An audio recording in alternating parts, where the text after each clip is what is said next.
Hi, I'm Jeff Tucker, Principal Economist at Windermere Real Estate, and these are the numbers to know right now.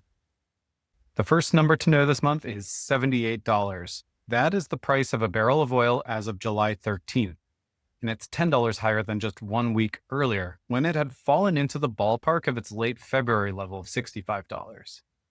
The volatility so far in July just goes to show that improvement on energy costs can quickly be reversed when tensions flare back up and the ceasefire is called into question.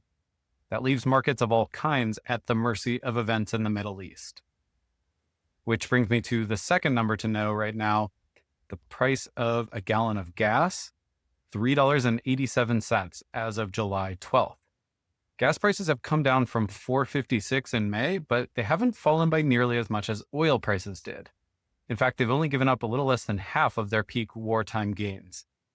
That's in part because it takes time for the shortages caused by the closure of the Strait of Hormuz to ripple through the supply chain down to finished products like gasoline. And unfortunately, consumer-facing retail prices are usually downward sticky because retailers have only weak incentives to slash prices even when their input costs drop. Now, that's a big reason that overall inflation is also not expected to crash back down to 2% anytime soon. Which is a big reason for the next number to know right now, mortgage rates, which hit 6.75% on July 13th, according to Mortgage News Daily.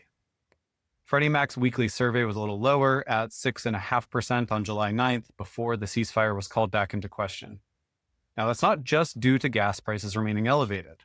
Markets are also reacting to hawkish signals from the Federal Reserve now that they have met and revised upward their official expectations for inflation, which has led to a new consensus among Fed watchers that the next move from the Fed will be to hike rather than cut short-term interest rates. Turning to the housing market, the next number to know, 1.103 million.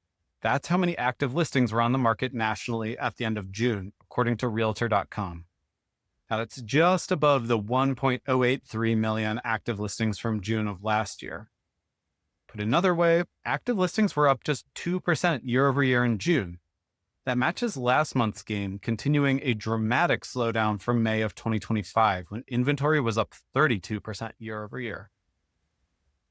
And finally, pending listings were up 5% year over year again in June. So even with mortgage rates still elevated, buyer activity has held up better than we might have expected, and inventory is certainly no longer building up. It could be that buyers are responding to this higher level of inventory that we reached, as well as slightly lower prices on active listings in much of the country. If mortgage rates do start to come back down again later this summer, that could actually build on this momentum and lead to some measurable sales growth in the second half of the year. All right, that is all I've got for this month, and thanks as always for watching.